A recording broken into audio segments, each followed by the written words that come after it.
It said boat rental shop, Doc. Then just as I was thinking about going home, I heard this bang. I looked out over the lake, but I didn't notice the boat. So after I heard that single gunshot, I went home. Oh. That was an unusually vague testimony, even for this court. In any matter, Mr. Wright, you may begin your cross-examination. Yes, Your Honor. What's wrong, Nick? It's Larry. I have no idea what he's going to say if I press him.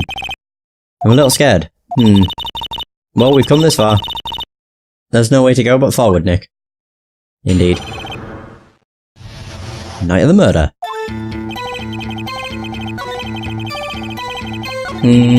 So that's statement 3. The one where he said when he heard the bang,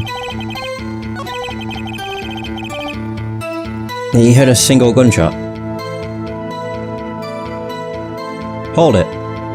Oh man. Fine, I'll just press. Fuck it. Using voice commands. It's cool, but they're a pain in the ass sometimes. So you only heard one bang, correct? Yeah. Huh. Well, Nick? It was a pretty wishy-washy testimony, wasn't it? I guess I should just start working on the contradictions. Sorry, I wish I could be more helpful. Wish I could call my sister. That night I was out in a boat on the lake. Ah, right here. So...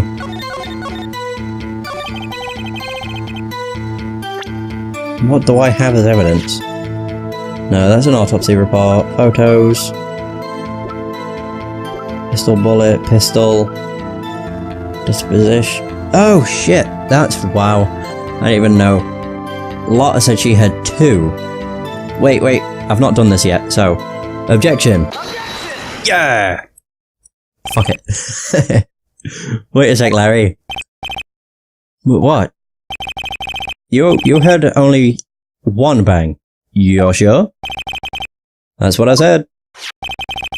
But Miss Lotta Hart testified yesterday that she had 2 bangs. And the old man just now said the same thing. They both had 2. Pardon me. Had 2 gunshots that night.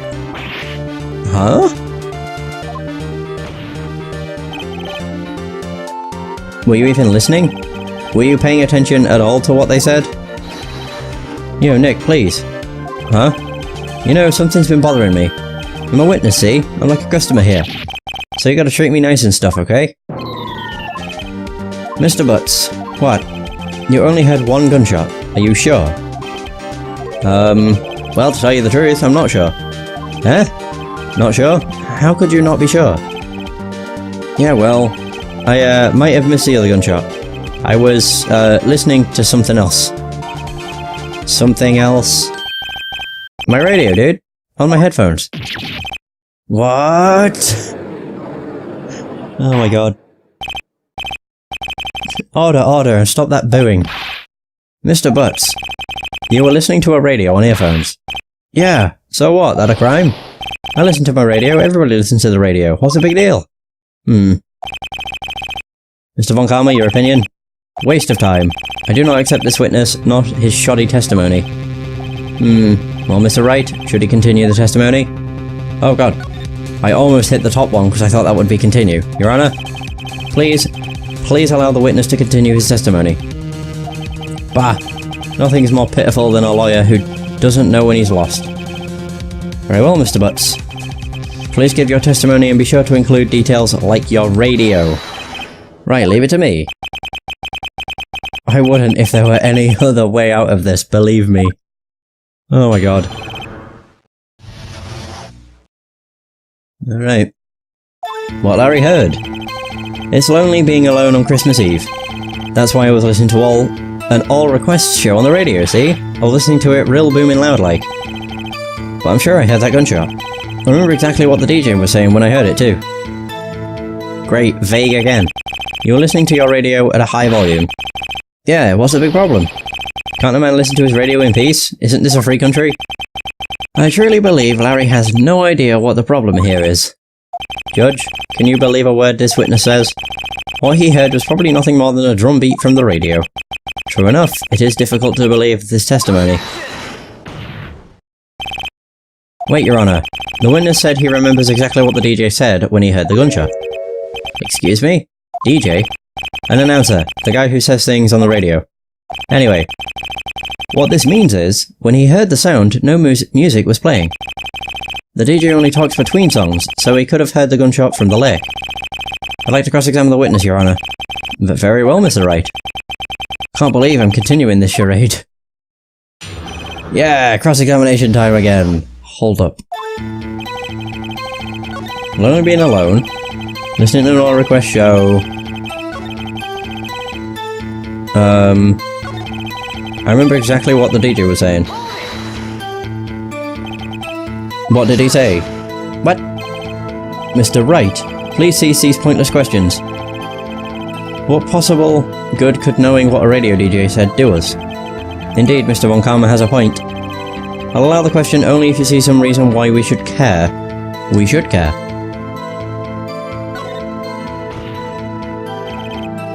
We should care, Your Honour. Of course we should. Why? Well, how do you know if we don't ask, Fine, very well. Mr. Butts, please testify to the court. What was the radio announcer saying when you heard the gunshot?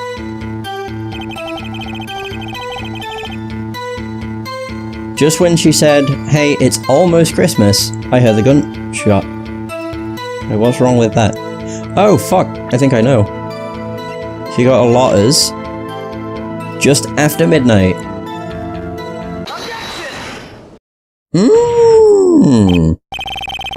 Larry, are you absolutely sure what you're saying is correct? Huh? What's with the face? You look scary, dude. Hey, if you're trying to scare me, you better know that I don't scare easy. Is something the matter, Mr. Wright? Your Honour, did you hear what the witness just said? The DJ said, hey, it's almost Christmas, when he heard the gunshot. Indeed, and almost Christmas means it wasn't Christmas. Do you realise what this means? When he heard the gunshot, it was still Christmas Eve. That would seem to be the case, yes. But that contradicts the two testimonies we have heard so far, Your Honour. Both Miss Hart and the old man said it was after midnight when they heard the shots. In other words, when they heard the gunshots, it was already Christmas. Which means 3 shots were fired that night. It's a clear contradiction, Your Honour. One when he heard it at almost Christmas, and then the 2 after midnight, I guess? Order. What does this mean?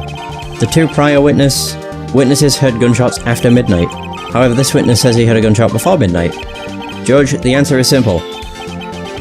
The current witness is plainly mistaken. Just look at him. It's suspicious. Hey, G Slayer. How's it going? What? Well, Mr. Wright, what do you think about Mr. Butts' claim he heard the gunshot before midnight? Larry is right. Larry is not mistaken, Your Honour. He heard that gunshot before midnight. Intriguing. I'm assuming you have evidence for this wild claim. Show me evidence there was a gunshot before midnight. Oh, bugger. Oh, I have a... Hold up. Where is it? No, that's the overhead map. Don't present that, that would be dumb. There we go. Shows an empty lake, taken automatically at 11:50. I think? Yeah, go for it. Look at this photograph. Oh, don't keep saying that, it makes me want to quote the song.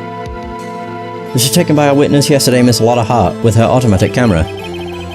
The timestamp on the photo reads December 24th, 11:50 PM. Oh yeah. But there's nothing on the lake in this picture. Your Honour, the real issue here is not why nothing is shown in this photograph. It is why this photograph exists at all. What do you mean? Your Honour, this photograph was taken by an automatic camera. That camera was set to go off in response to loud noises. Aha! Correct. There was a loud noise on the lake at 11:50. That is why this photograph was taken. In other words, when Larry heard that gunshot, it was most definitely Christmas Eve. Indeed, it would seem that is the case. Then where does that leave us? Miss Hart testified that she heard the gunshots after midnight. Are you claiming she was mistaken? Not at all, Your Honour. It is a fact that the camera also triggered at 15 minutes after midnight. Your Honour, That night there were 2 sets of gunshots, with a 25-minute pause between them. Ooh, things are getting interesting. Why would this be? Don't be fooled, Judge. That camera was set to respond to loud noises. Yes. There is no proof that the loud noise at 11:50 was a gunshot. Why, the witness could have sneezed, triggering the camera. Hey, my nose was clear that night, man. Clear. Well, Mr. Wright, there's no turning back now. Can you prove that the loud noise at 11:50 was indeed a gunshot? Please show the court evidence if you have any. A gun? Ah, fired 3 times. Oh, I didn't even know that. Have that said it was fired 3 times the entire time? Wait, is this the take that part? Yeah, take that. Take that. Oh man, I love voice commands, but they fucking suck. I just got a crappy mic. Oh well. This is my evidence. The murder weapon. Something about this pistol was bothering me, Your Honor. Both of the witnesses who testified yesterday heard 2 gunshots. However, the murder weapon was fired 3 times. When, then, was the last shot fired? Only now have I realised the truth. That 3rd shot was the shot Larry heard just before midnight. Technically that would have been the 1st shot. And then the other ones would have been the 2nd and 3rd shot, but well, whatever. Order. That would make sense of the evidence we've seen so far. However, this leaves me wondering exactly what did happen that night on the lake. Exactly. If this is true, there were 2 sets of gunshots separated by 25 minutes.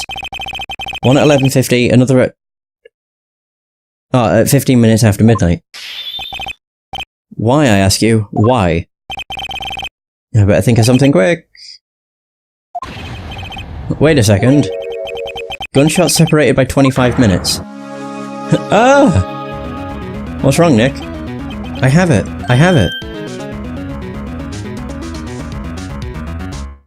Okay. Remember the case with the Steel Samurai? Huh? Yeah, of course I remember. The murderer in this case had the same idea as the murderer in this case had the same idea as the murderer in that case. What do you mean? Maya? Yes? If we don't figure this out now, we'll never overturn Edgeworth's guilty verdict. I've got a hunch and I'm gonna run with it. Huh? I mean, is this safe? Safe? We've already gotten a guilty verdict. We have nothing to lose. You just watch and let me know if I say anything that sounds fishy, okay? Right, Nick. Your Honor? Yes, Mr. Wright? The testimony just now has cleared up this entire case. Ooh.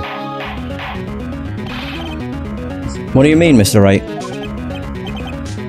Tisk tisk.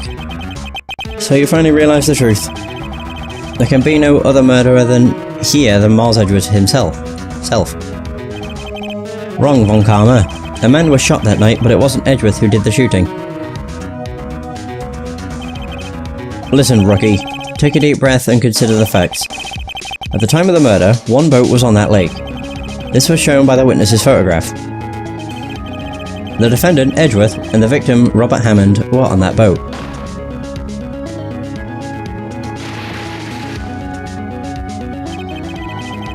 There was a gunshot fired on that boat and Robert Hammond fell into the lake. The distance of the shooting was 1 meter. It couldn't have been suicide. Well, the guilty party has to be the other man on that boat. I admit it is hard to imagine any other possibility.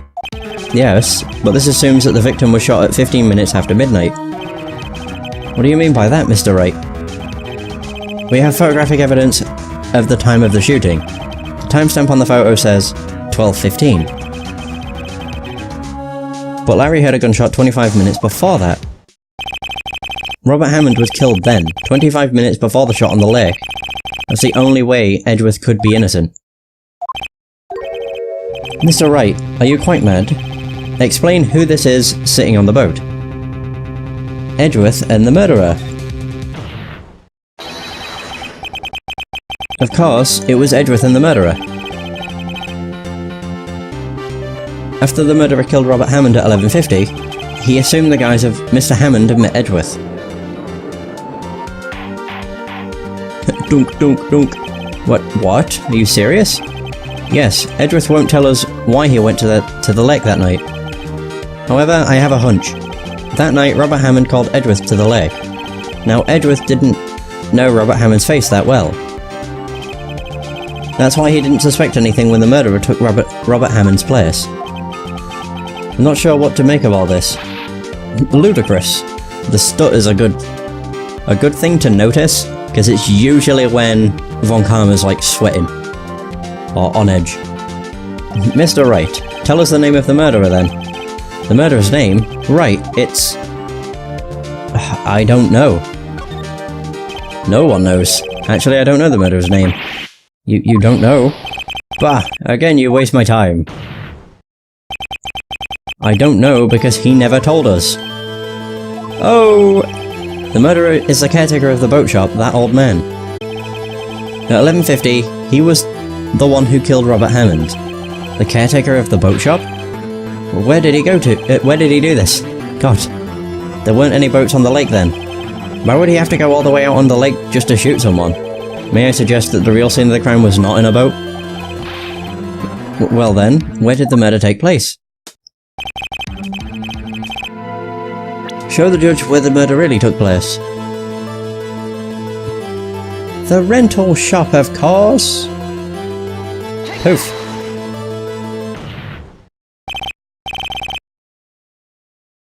Here, of course, the boat shop, where he lives. That way he could meet with the victim without seeing anyone, or anyone seeing. Jeez. Do you have proof that the boat shop was the scene of the crime? Recall Larry's testimony, if you will. I love how you could just see a boat going all over the place. That night he was out on the lake in a boat, searching for something. He finds it and returns the boat. Then, just as he's starting to head for home, he hears a gunshot. He heard a gunshot, Your Honor, even though he was wearing headphones at the time. In other words, the gunshot was very, very close by. And where would that be if he had just returned a boat? The boat shop. Dun dun dun! Ah, my. What happened that night on God Lake? Please tell the court from the beginning. Yes, Your Honor. Nick, are you sure about this? Not really. But I think if I start at the very beginning, and I take it slow, I might just be able to figure this out. That night, the caretaker of the boat shop called Robert Hammond to his shop. Oh my god, look at that face! Ah! This was around 11:50. That was when the gunshot that Larry heard was fired. After that, the caretaker put on Robert Hammond's coat, and he became Robert Hammond. Then he got in the boat with Edgeworth and went out into the middle of the lake. Then, who fired the pistol on the boat, Mr. Wright? The boat shop caretaker. Of course it was the murderer who shot the pistol. He shot twice. Both missed Edgeworth, on purpose. Wait a minute. Yes? Why would he shoot twice if he didn't mean to hit anyone? Details. Know this, Mr. Wright. The moment you run out of explanations is the moment you lose. Tell us why the murderer had to fire twice. To create a witness. I believe he shot twice to create a witness, Your Honor. Create a witness?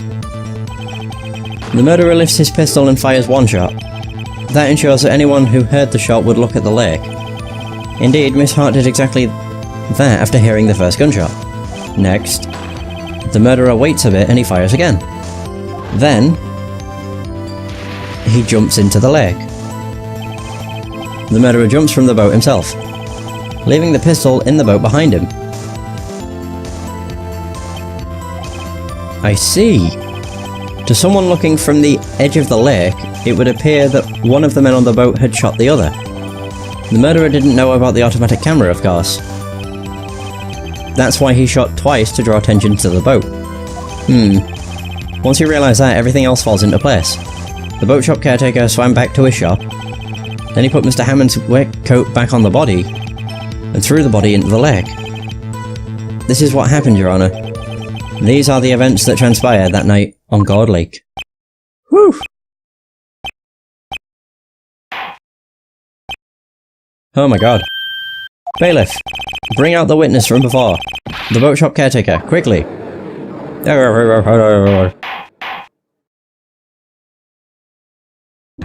Whew.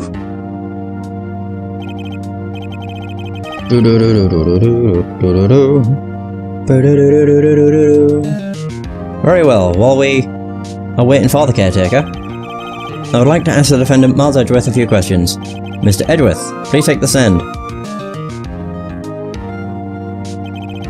Mr. Edgeworth, you heard what the defense has said? Yes. Well? Why did you go to the lake that night? What Wright has said was mostly correct. Astonishingly so, actually. Yes. Several days ago I received a letter. The letter was signed Robert Hammond. He asked me to come to the boat shop by the lake at midnight on Christmas Eve. He said he had something very important to discuss with me. Something important? I'm sorry, I can't say what it was. Your Honour, sir. Bailiff, we are conducting a trial here. I ask that you remain quiet. The witness has disappeared. He isn't at the boat shop either. What? What should I do? Find him, quickly. We cannot allow him to get away. Ooh.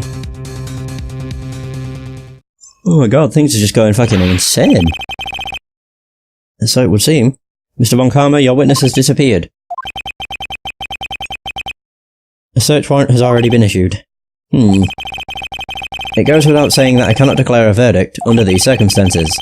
I will extend the trial until tomorrow with the final day allowed. I request that the police department utilise all of its forces to find that witness. Am I understood? One more thing.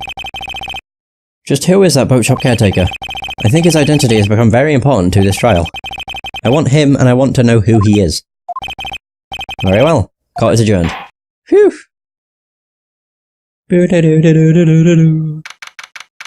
Okay. My god, it's at the end of another chapter. Yay, Nick, you did it. Yeah. Well, at least we got out from under that guilty verdict. And what about Larry? That was something else. Even Von Karma didn't know what to do with his testimony. Larry really helped us out. Sure, once I sifted through his unique testimony. Still, he did save us. I just wish our cases weren't so down to the wire all the time. I know what you mean. Sometimes I feel like it's us on trial instead of our clients. Hey, Edgeworth. Mr. Edgeworth? Did you say something? Don't look so pained. I mean, it looks like you're probably going to get off the hook. You could try to smile just a little. Relax. I'm sorry, but I fear it's not over for me yet. What do you mean? Right, there's something that's been troubling me for a long time now. I don't know whether or not to tell you. Edgeworth? No, there's so little time left. I want to tell you to get it off my chest, but... I can't make up my mind. What is this about, Edgeworth? It's a nightmare I've had. A memory of a crime that I committed. A crime you committed. A memory of a murder. Oh, okay, of course. Way to put it on a fucking cliffhanger. Game. Jesus. Yes, please.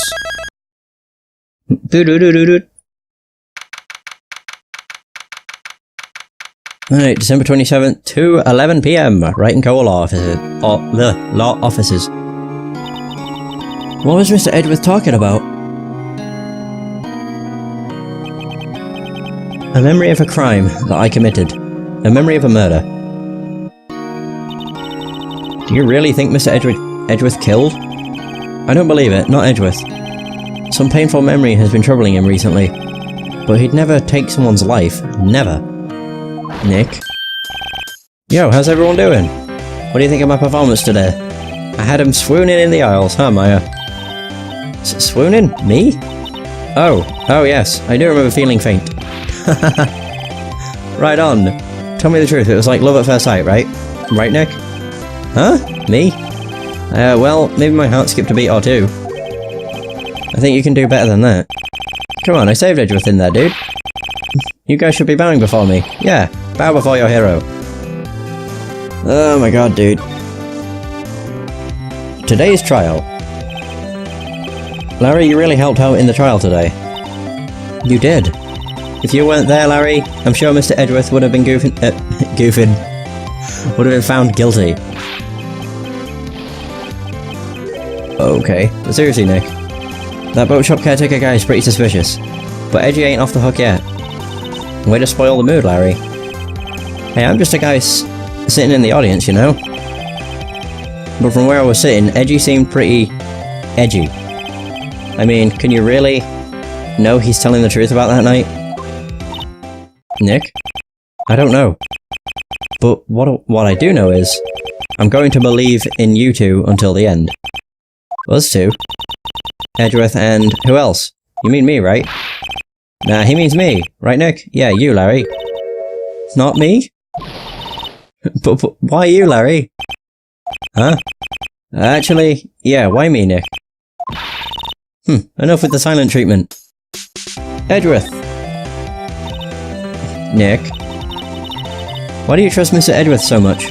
I mean, he's changed recently, true, but when we first met him, he was kind of a jerk, don't you think? You didn't know him back then. Back when he wanted to become a defense attorney. Wait. Was that when you two were classmates? Yes, in grade school. They saved me, Miles and Larry. They saved me and I'll never forget it. That's why I became a defense attorney, you know? What? Hey Larry, what's he talking about? Huh? Sorry, I kinda forgot. Okay, Nick, out with it. I'm gonna hear this story today, and that's final. Okay. Kind of a long story, so hang in there. It was the beginning of spring 4th grade. I was on trial. A class trial. Class trial? The class trial. You remember Larry? Spring, 4th grade? A kid in my class got his lunch money stolen. Lunch money? Our school was really small. Every month kids would bring in an envelope with money for lunch from home. Huh, I see. Anyway, this kid's envelope disappeared, with $38 still inside. Oh yeah. Now that you mention it, I do remember that. I can see why you'd forget though. You were out of school that day. Anyway, the envelope had been stolen during PE classes. I was coming down with a cold, so I skipped PE that day. I was the only one not in class. So, they thought you did it? Yeah, the kids in class said I should be put on trial. Trial? So the next day we held a classroom trial with me as the defendant. Aww.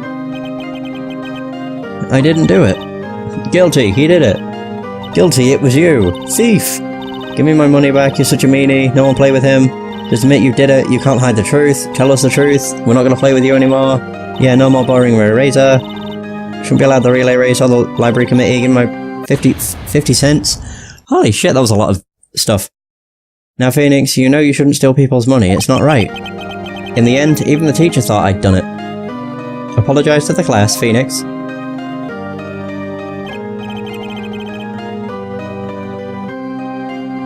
Ugh, I didn't know what was happening. I was so sad I couldn't stop crying. Everyone was staring at me like I'd done it. I tried to apologise. Went over to where the boy was sitting. That's when it happened. Objection! He shouldn't have to apologise. The only thing that belongs to the trial is evidence. Anything else has no place. You should all be ashamed. Amateurs. Miles? Yeah, look at him! It wasn't you who stole my money, was it? No. Then you shouldn't apologise. Everyone's been shouting you did it, but no one has any proof. That is why, Your Honour, this boy is innocent. But Miles, it was your money that was stolen. Yeah, he did it, he's the one. We don't need proof. Make him say he's sorry. Why don't you all just shut up? Hey! This is always how it is, everybody ganging up and picking on one person. Just think how he feels. He said he didn't do it, so he didn't do it.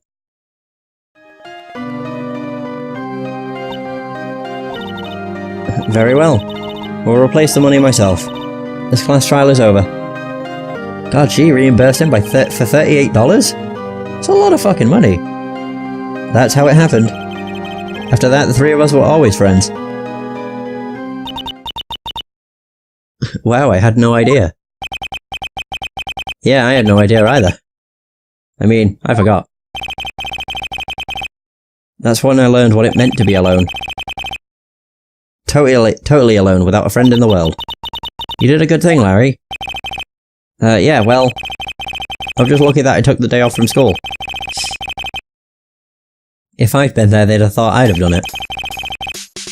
So I took it kind of personally, see? When something smells, it's usually the butts. Oh my god. Edgeworth's goals. Anyway, Edgeworth and I talked after that class trial.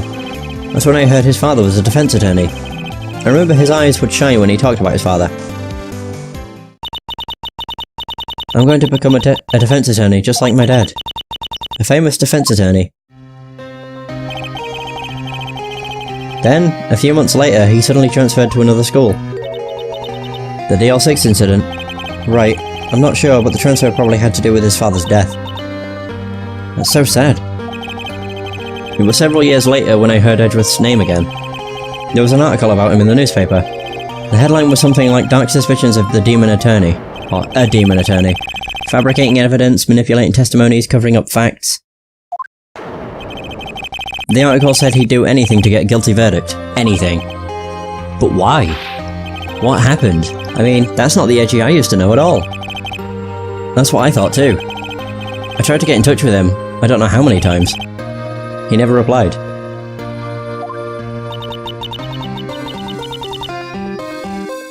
I guess he didn't want to see his old friends.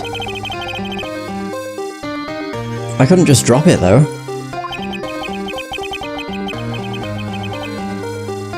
I wanted to meet him, to learn why he became who he became.